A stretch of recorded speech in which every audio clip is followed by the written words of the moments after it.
What's up, everyone? This is Scott from Get Technical, front-end engineer in Silicon Valley, helping you with your technical adventure. The biggest problem with getting a new job and a new career is getting experience without experience. We've heard it time and time again.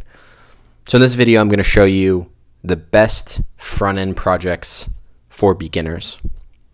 Now, it really depends on your experience, but I'm going to walk you through the first couple steps, and then the last step that I walk you through is the most important one. So you can skip ahead if you want.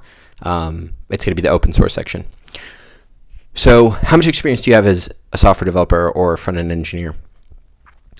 What people normally tell you, and this isn't wrong, is to do some pet projects. So build a to-do app, build tic-tac-toe, whatever.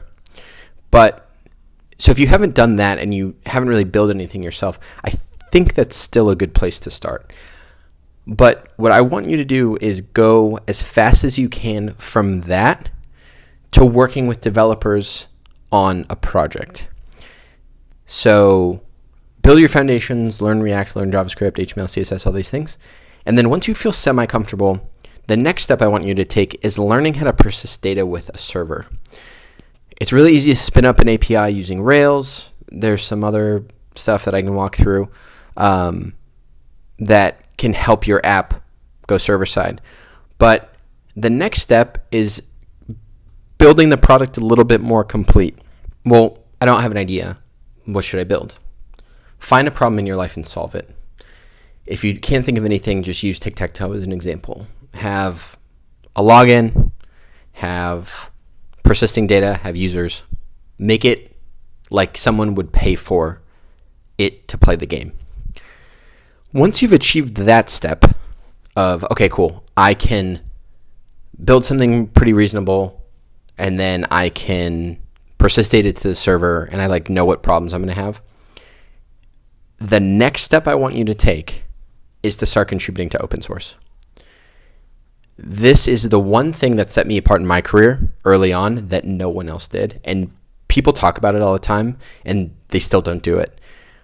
But I contributed to tools I use. ESLint, Babel, Webpack, Node, Runtime. Those got me interviews and exposure to jobs that I wouldn't have gotten otherwise if I had pet projects. This also shows employers, hey, can this person work in a team? Do you know Git? Do you know how to resolve conflicts? Do you know how to take feedback? It's so much more than just the project. So once you've built your foundation of your craft, you still need to keep becoming a master of your craft, but as fast as you can, contribute to something that you use. If you use Ruby on Rails, contribute to Rails. I love sending people to GitLab to contribute to frontend because it's like working at a company. And that's going to be the fastest thing to get you there. Next thing I'm going to talk about in another video is, okay, cool, you got the experience. You don't want to submit your resume.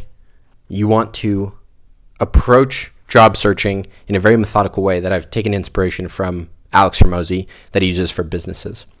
Let me know if you want to see that video. I hope you enjoyed it.